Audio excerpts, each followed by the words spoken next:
मर्यादा पुरुषोत्तम राम है। पुरुषों में उत्तम जिन्होंने एक मर्यादा का पुल बांधा है।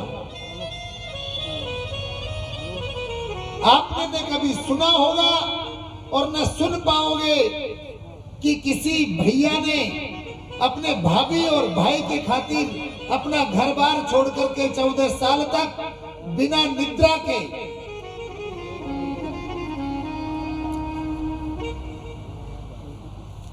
सोए नहीं 14 बरस तक।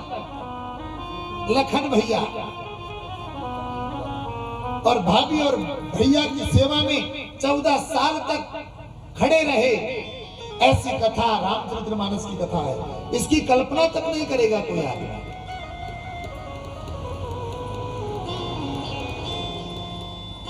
प्रभु राम का जन्म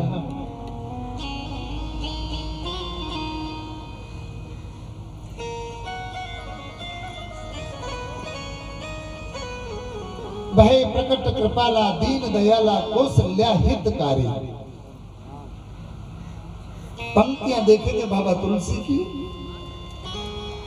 परमात्मा ने जन्म नहीं लिया। परमात्मा कभी जन्म नहीं लेता है। मानव में और परमात्मा में यही अंतर है। मानव मां के गर्भ से जन्म लेता है, परमात्मा जन्म नहीं लेता, प्रकट होता है। कोई कहे कि कौशल्या के उधर से, नहीं। भय प्रकट कृपाला दीन दयाला कौशल्या हितकारी। मेरे राम प्रकट हुए हैं और प्रकट होने वाली वस्तु ऐसा लगता है कि कोई वस्तु पहले से थी, वो कहीं गायब हो गई और अचानक आ गई। इसका नाम प्रकट होना है। जो पहले से वर्तमान में थी, बीच में गायब हो गई और अचानक सामने आ गई, इसका नाम प्रकट होना है। ऐसे ही परमात्मा पहले से वहीं पर थे, लेकिन मनु और शत्रुपा के तप के आधार पर दिए हुए वचनों के वशीभूत होकर के राम जी को प्रकट होना पड़ा है। और कौशल्या हितकारी, यानी कि हर माँ बच्चे की हितकारी होती है, लेकिन यहाँ बेटा माँ का हितकारी हो रहा है। कौशल्या के हित के लिए मेरे भगवान विष्णु ने 4 भुजा रूप धारण करके, ऐसे थोड़ी कि बालक बन करके आए, नहीं। लोचन अभिराम में तनुघन श्यामा निज आयुध भुज चारी। धनुष बाण कंधे पे है, 4 भुजाएं हैं, शंख गदा पद्म चक्र उनके हाथों में है और गले में वनमाला का आभूषण है। विशाल नयन है और शोभा के सागर है मेरे राम। ऐसे प्रकट हुए राम। तुम समझ रहे होंगे कि बच्चे प्रकट हुए, नहीं, बिल्कुल विष्णु भगवान का रूप आए हैं। और अचानक आकर के और माँ कौशल्या के बगल में और लोग माँ में आ गया।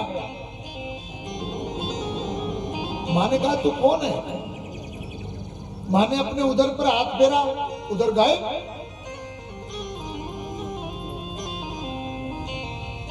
माँ ने कहा कौन? मैं आ गया नारायण। माँ ने कहा कि तुझे बुलाया किसने?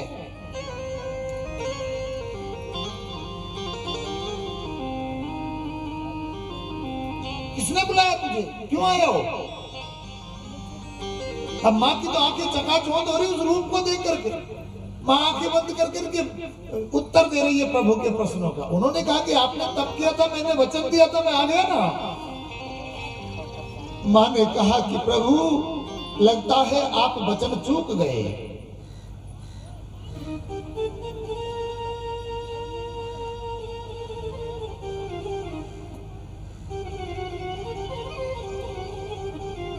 मैंने तुम्हें नहीं बुलाया था, मैंने वचन मांगा था कि आप मेरे उदर से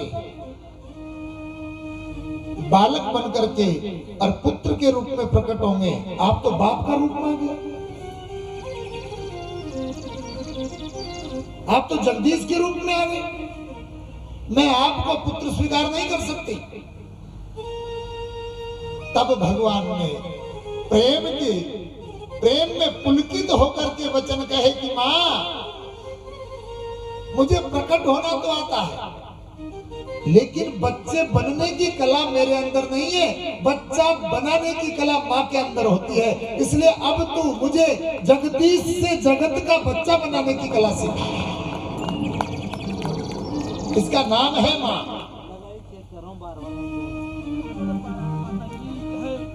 आप मुझे बालक बनाए, मैं कैसे बालक बनूं? मैं तो जानता ही नहीं हूं।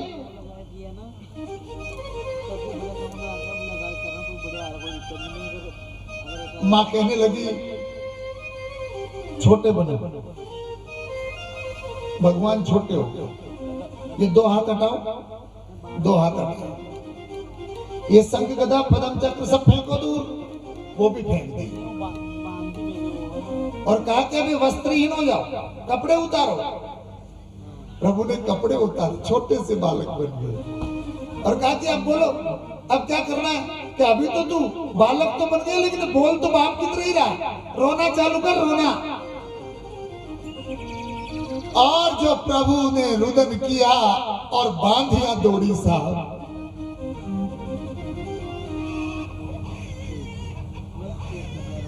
प्रभु बालक बने, रो पड़े और रोते ही मां कौशल्या के हृदय में ममता की लहर उठ पड़ी साहब। मां ने गोद में उठाया बालक को और बांधियों ने कहा कि क्या हुआ है कि बालक? बांधिया दौड़ करके कहती है, कौशल्या मां के गर्भ से एक बालक की उत्पत्ति हुई है। बोल राजा रामचंद्र भगवान की।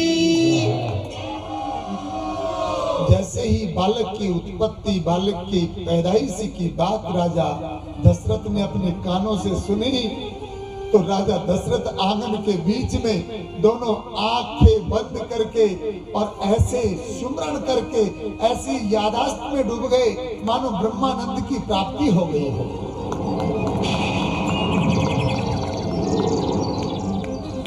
ब्रह्मानंद आज मान लीजिए परमात्मा साक्षात उनके आंगन में प्रकट हो गया हो। कितनी देर में दूसरी तरफ से आवाज आई कि कई माँ के गर्भ से भी पुत्र की पैदाइश हुई है। और जैसे ही राजा दशरथ ने कानों से सुना कि कैकेयी की गर्भ से भी पुत्र उत्पन्न हुआ है, राजा दशरथ चौंक पड़े, मुस्कुरा दिए, परमानंद हो गया साहब। और थोड़ी देर बाद में आवाज आई बांधियों के द्वारा कि माता सुमित्रा के गर्भ से दो पुत्र की प्राप्ति हुई है। बोल साचे दरबार की। राजा दशरथ ने अपने गले में से मोतियों का हार तोड़ करके और माणिकों को बांधियों की तरफ फेंकना चालू कर दिया। आनंद में विभोर हो गए राजा दशरथ।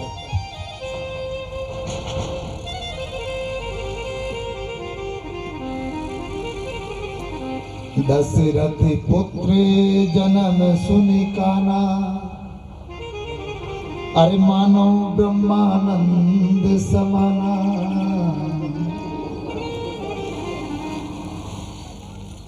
पुत्रों का जन्म सुन करके और राजा दशरथ ब्रह्मानंद में डूब गए। बांधियों को जी खोल करके और धन दौलत देने लगे साहब।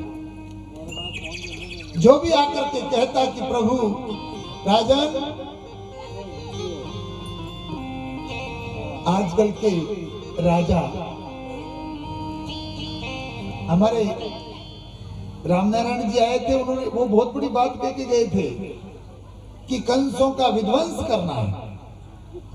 आजकल के राजाओं की मति भ्रष्ट हो गई, ऐसा लगता है कभी कभी। राजाओं की मर्यादा तो जब पूरी हो, जब कोई राम कथा सुने साहब, पहले के राजाओं में और अब के राजाओं में आसमान और धरती जैसा अंतर है, दिन रात का अंतर है।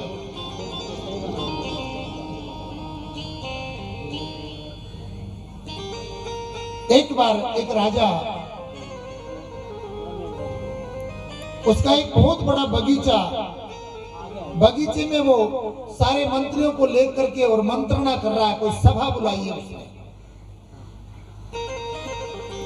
और एक गरीब मजदूर जिसके बालक भूखे हैं, पहले के राजाओं की हृदयता, आप सरलता देखेंगे साहब, कितने सहज हुआ करते थे। एक मजदूर आदमी के बच्चे भूखे हैं, मजदूर ने विचार किया क्या करूं, शहर में जाऊं और थोड़ी मजदूरी करके लाऊं और बच्चों का पेट भरूं। वो मजदूर बेचारा शहर की ओर काम के लिए जा रहा है, और जो राजा का बगीचा है उसकी बाउंड्री के नजदीक होकर के जा रहा है। चार दीवारी के नजदीक जाने लगा तो उसको एक बेर का पेड़ दिखाई दिया।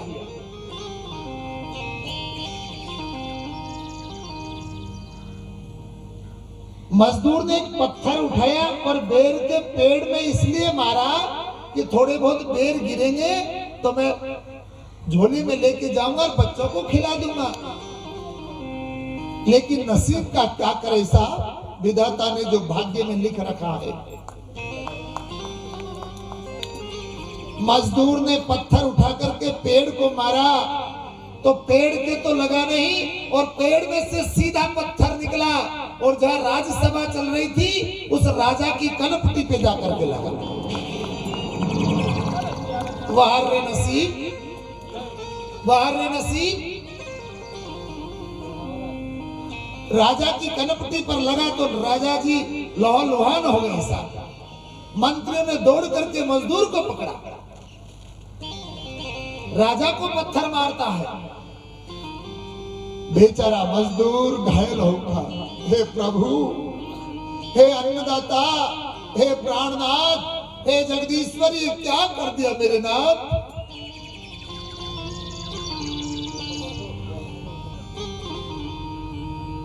राजा के मंत्री मजदूर को पकड़कर राजा के सामने पेश करते हैं।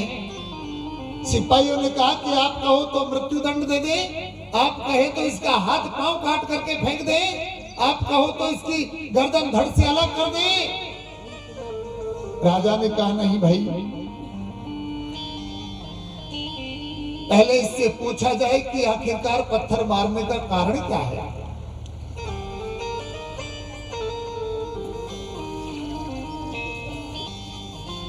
राजा के सामने मजदूर हाथ जोड़कर खड़ा है। राजा ने पूछा बता, मेरे से ऐसा कौन गुनाह हो गया, मैंने कौन गुनाह किया है तेरा कि तुमने आप मेरे को पत्थर मारा है। मजदूर हाथ जोड़कर कहने लगा, जहां बना हे नाथ, हमारी औकात क्या है, क्या औकात है कि हम आपको पत्थर मारना तो दूर सोच भी नहीं सकते कि हम आपको पत्थर मार देंगे, लेकिन ये नसीब है।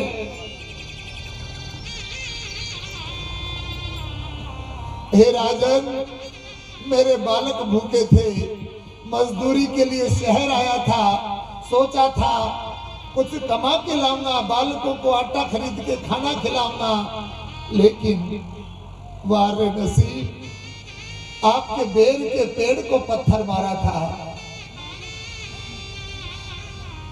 राजन, जो चाहे सो दंड दो, मृत्यु दंड दो, हाथ पैर काटो, सिर धड़ से अलग करो, मेरा मकसद पत्थर मारना आपको नहीं, इस पेड़ को था, ताकि बेर गिरेंगे और बच्चों को खिला दूंगा। लेकिन राजा, मेरे नसीब में तो आपका दंड लिखा हुआ है।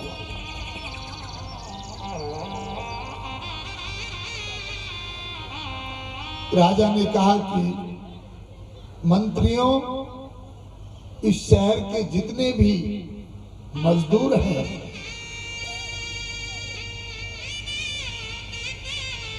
उन लोगों की डेली मजदूरी की व्यवस्था की जाए। कोई भी मजदूर ऐसा नहीं रहना चाहिए शहर में जिसके पास में मजदूरी नहीं हो, चाहे कुछ भी करना पड़े। इतने दयालु राजा हुआ करते थे पहले। आज अगर आप किसी राजन को पत्थर मार दो तो परिवार का विनाश कर दे। वो पत्थर मारने वाले की बात तो छोड़ो। कृपालु राजा है राजा दशरथ। राजा दशरथ चक्रवर्ती सम्राट हैं। राजा दशरथ के भुजाओं की ताकत से इंद्र का आधा सिंहासन 24 घंटे खाली रहता है। जब चाहे जब राजा दशरथ इंद्र के सिंहासन पर बैठ सकता है। पवन भी चलती है तो राजा दशरथ के आदेश से चलती है साहब। राजा दशरथ ने पवन को आदेशित कर रखा है कि जब तू अवध में बहेगी तब हे पवन देव ध्यान रखना, अगर कोई बहन बेटी खेत में काम करते हुए पेड़ के नीचे थक करके सो गई हो तो ध्यान रखना इतनी मर्यादा से बहना कि उस बहन बेटी के अंग का वस्त्र उड़ना नहीं चाहिए।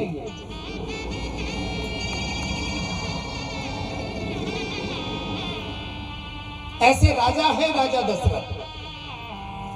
ऐसे सम्राट हैं जिनके आदेश में पांचों तत्व काम करते हैं। तब जाकर के घर में कहीं राम जी का अवतार होता है साहब।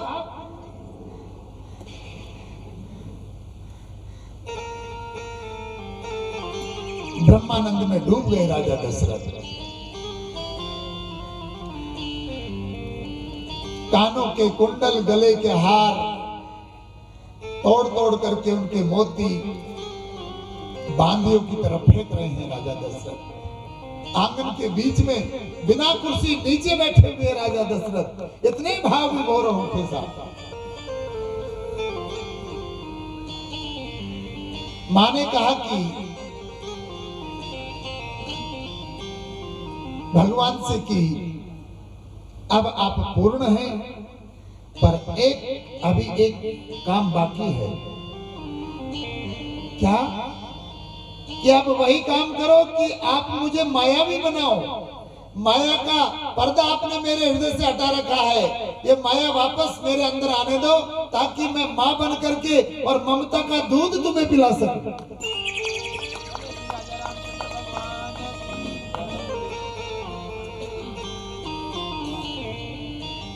ज्ञानी आदमी में और भक्त आदमी में यही अंतर है कि ज्ञानी आदमी को ज्ञान के द्वारा परमात्मा के लिए ऊपर जाना पड़ता है और भक्ति में परमात्मा को भक्ति के वशीभूत होकर नीचे आना पड़ता है। बात समझने की है, समझना। इसलिए ज्ञानी मत बनो मेरे भाई बहन। ज्ञान से बच करके रहो। ज्ञान की यात्रा बहुत लंबी है और भक्ति की यात्रा इतनी छोटी है कि जैसे ही भक्त बनोगे परमात्मा तुम्हारे घर पर प्रकट हो जाएंगे। ये भक्ति का नाम है। भक्ति से परमात्मा प्रकट होते हैं और ज्ञान से परमात्मा को प्राप्त करना पड़ता है। दूसरी बात भक्ति की ताकत यह है कि भक्ति परमात्मा को चाहे ना वैसा रूप दे सकती है। परमात्मा आए तो चार भुजानाथ बन करके हैं और परमात्मा को बालक बन करके रोने के लिए मजबूर कर दिया। यानी कि भक्ति परमात्मा को रोने के लिए मजबूर कर देती है। जैसा चाहे वैसा रुलाती है भक्ति परमात्मा को। रामायण का सूत्र है कि परमात्मा भक्ति के वशीभूत है। इसलिए या तो संत बनो या भक्त बनो, ज्ञानी मत बनो। ज्ञानी और भक्त में अंतर है। ज्ञानी आदमी नहीं हो सकता। ज्ञानी आदमी चतुर और चालाक हो सकता है, सब कुछ जानने के बाद भी दुष्ट हो सकता है। लेकिन भक्त आदमी कुछ नहीं जानता लेकिन वो सरल स्वभाव इसलिए वो भक्त का परम प्रिय, परमात्मा का परम प्रिय भक्त होता है। भक्त से परमात्मा प्रेम करता है, जिसको अनन्य भक्त बोलते हैं। गीता में भी भगवान कृष्ण ने कहा है, मुझे अनन्य भक्त से ज्यादा प्रिय है, ये ज्ञानी प्रिय है, आत्म प्रिय है, जिज्ञासु प्रिय है, लेकिन अनन्य भक्त जो है वो सबसे ज्यादा प्रिय है। इसलिए अनन्य भक्त करो, बनो, भक्ति करो, ज्ञानी बनने की कोशिश कतई मत करो, क्योंकि ज्ञानी आदमी की नैया डूबने की संभावना होती है। ये रामचरितमानस का सूत्र है। माँ ने छोटा बनाया और माँ ने भक्ति की बलबूते पर भगवान रोने लगे। और फिर बाबा लिखते हैं, नारायण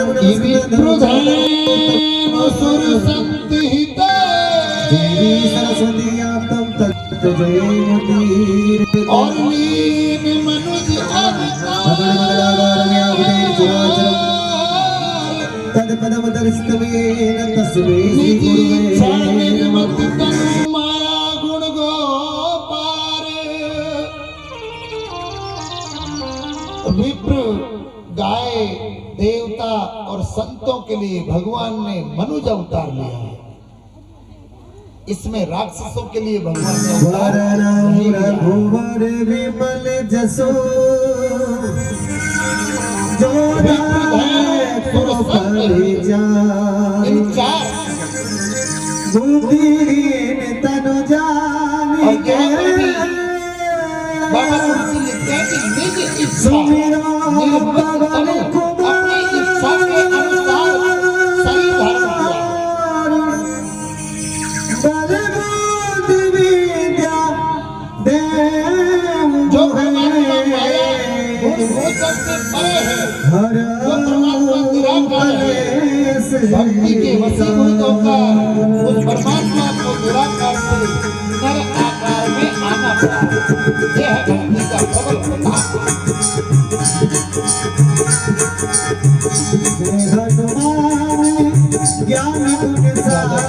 आनंद रूप है परमानंदी असूरी मंगला कहा बुलाई बजा बहु बाजा। परमानंद में डूबकर राजा दशरथ ने कहा कि ढोल मंगवाया जाए और उसे बजाया जाए। सुंदरकांड की चौपाई का बड़ा बवाल मचा हुआ है। और चौपाई का लोगों ने कि ढोल गंवार शुक्र पशुधारी और ये बाबा तुलसी ने आखिरकार ढोल गंवार शुक्र पशुधारी को ताड़न के अधिकारी को बता दिया। ताड़न शब्द है तद पदम दर्शितमेन तस्मै श्री गुरुवे नमः। ज्ञानमूलं गुरुमूर्ति पूजामूलं गुरुपदं मंत्रिमूलं गुरुवाक्य मोक्षमूलं गुरु कृपा। सर्वमंगलमांगल्ये शिवे सर्वार्थ साधिके शरणे त्र्यंबके गौरी नारायणी नमोस्तुते। ताड़न का अर्थ होता है बुद्धि महाराज की ढोल गंवार शुक्र पशु और नारी ये पांचों चीज सकून देने वाली है। महाराज गजानंद अगर घर में देवता देवी की लगन चल रही है हमारी तो ढोल बजाना पड़ेगा, क्योंकि ये सब अपनी चीज है। ध्यान रखो कि ये सब ढोल को बजाओ।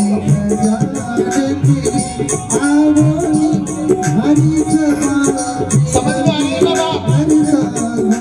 क्योंकि रामचरितमानस बाजा बजाएंगे, बजाओ बाजा। राजा भगवत ब्रह्मानंद में नहीं है, उन्होंने कहा कि ढोल बजवाएंगे। जय जी जय जी ढोल सकून देने वाली है, इसको सुनता है।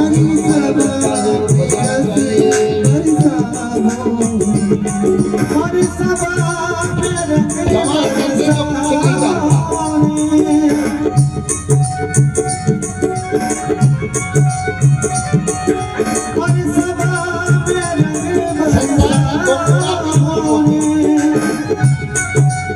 मूरख हृदय में तेज गुरु मिले ग्रंथ सब सुधराई सत्संग पाई मार एक ही कहा कि जड़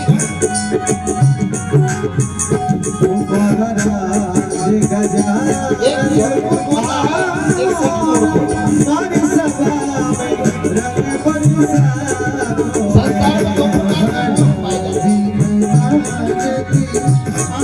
अभी दोनों है ना गांठ लगते हैं मूर्ख करने में गांठें लगेंगी और कोई बढ़िया हम पिरोते हैं उसमें कोई सत्संग पिरोते हैं तो वो सत्संग अटक रहा है।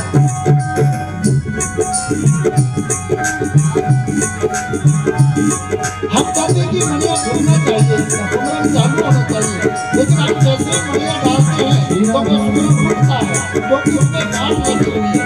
अब एक तो मूर्ख जड़ मूर्ख की गांठ है एक सत्संग की गांठ है दो प्रकार की गांठ है।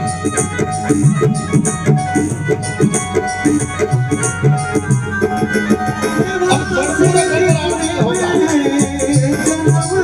तो भगवान भोलानाथ ने आया तो बाकी को सबसे बड़ा मार्गदर्शन सुधार पूर्व विजय ग्रंथ जी करके ब्रह्मा भी मिल जाए विष्णु भी मिल जाए और सच्चे भी मिल जाए तो जड़ मूर्ख में कोई परिवर्तन नहीं है। लेकिन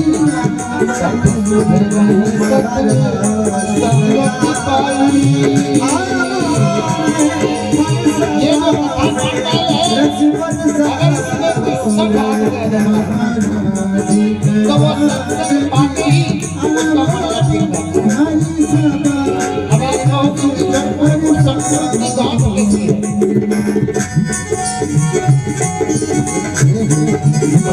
अब तो आपको बिल्कुल प्रमाणित करके बताता हूँ आपको भी समझ में आएगा कि जड़ मूर्ख क्या होता है और सत्संग क्या होता है। यही एक कपड़ा है ये तो संत स्वभाव का है इसमें कोई गांठ नहीं है इसलिए इसमें मणिया जाएगा और निकल जाएगा सुमरन चलता रहेगा इसमें कोई रोक टोक नहीं है। लेकिन अगर इसमें कोई गांठ लग गई अगर ये ऐसी इसमें गांठ लग गई ठीक है ना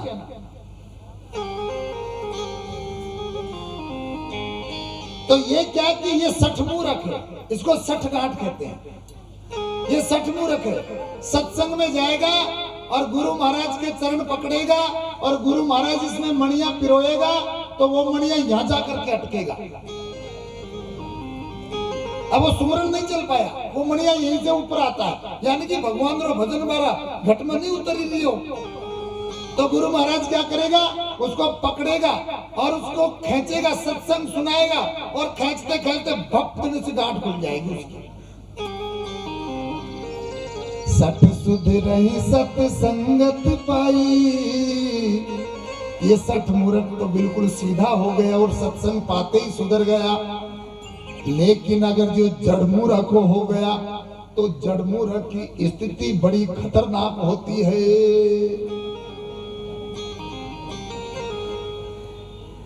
और कितनी ही खींच लो चाहे टूट जाएगा लेकिन इसमें जो मणियों पार कौन हो सके। गुरु महाराज जू खेचो जू कहे सुलटी माने उलटी ताका मता है नीच दादू कोठी गार की जू धोवे जू कीच।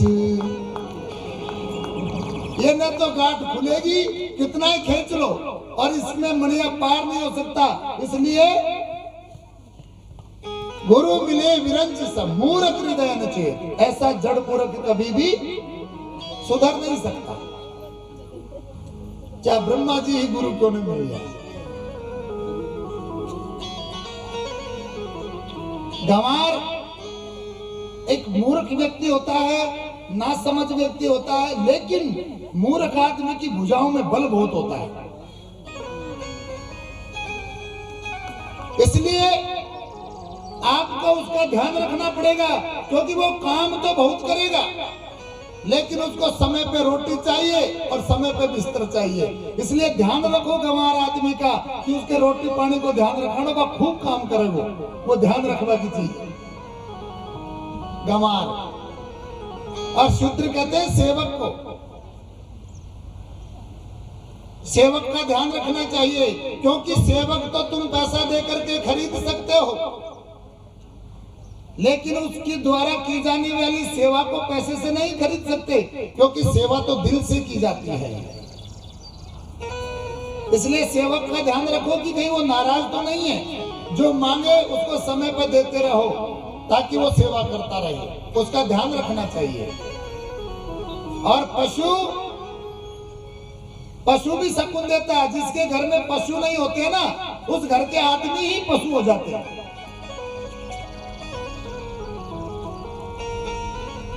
जिस घर में जानवर नहीं है, गाय नहीं है, बैल नहीं है, भैंस नहीं है, कुत्ता नहीं है, ये कुत्ता बहुत बड़ी चीज है। छोटी मोटी में समझ लीजिए, हालांकि 7 प्रकार का हुआ कुत्ता, लेकिन ओरिजिनल तो एक ही है।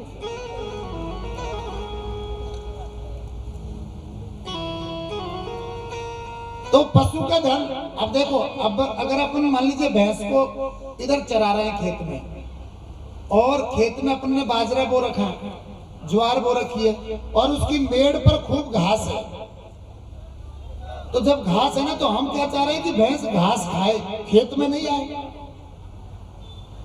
तो जब बेटा रोटी लेके आता है ना, तो हम बेटे से कहता है कि बेटा मैं खाना खा लेता, भोजन पा लेता हूँ, तो मैं ना भैंस का ध्यान रखना, और अगर ये खेत में आ जाए तो इसको ताड़ देना। ताड़ना, इसको कूटना नहीं है, भगाना नहीं है। ऐसा नहीं कि भैंस खेत में से बाहर भाग जा, नहीं, या मेड़ पे चर भी ले और खेत में नुकसान भी नहीं करे। इको नाम है ध्यान रखो, इसका नाम है ताड़न। इसलिए पशु का ध्यान रखना चाहिए। इसी प्रकार से नारी जीवन की सबसे ज्यादा सुकून देने वाली चीज है। नारी कुछ आपसे मांग करती है तो उसकी मांग समय पे भर जानी चाहिए, इस बात का ध्यान रखना चाहिए। चौपाई तो ये थी, और उस चौपाई का जो अर्थ किया है, तो लोग बाग तो कहते हैं कि तुलसी ने ऐसा क्यों लिख दिया। अरे तुलसी बाबा ने तो सही लिखा है, लेकिन समझने वालों ने गलत समझ लिया।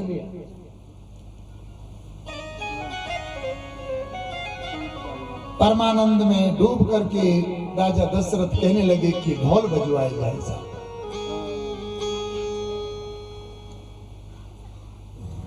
राजा दशरथ जी ने गुरु वशिष्ठ जी को बुलवाया। कल मेरे से एक प्रश्न पूछा गया है कि हम पूजा करें तो किसकी करें गुरुजी, आप तो सबकी मना कर रहे हो। एक प्रश्न आया था, हम किसकी पूजा करें। राम कथा आपको अब पूजा के सिस्टम बताएगी। आपको तो मैंने बता दिया, आपकी तो एक ही है। अब मैं आपसे ज्यादा कहूंगा भी नहीं, क्योंकि आप तो, मुझे पता है कि आप वास्तव में अपने कर्म पथ पर दृढ़ हैं, मजबूत हैं, और आपको होना भी चाहिए। अब समस्या इन्हीं की है। आपने कभी भी शिकायत नहीं की कि हमको किसकी पूजा करनी है, क्योंकि आप तो एक बार में समझ गई कि सासुर ससुर पति पद पूजा, इनकी तो पूजा पूरी हुई। इनका तो कोई प्रसंग ही नहीं है। प्रसंग आता आपका, हमें किसकी पूजा करनी है। मेरे स्वामी जी कहते हैं,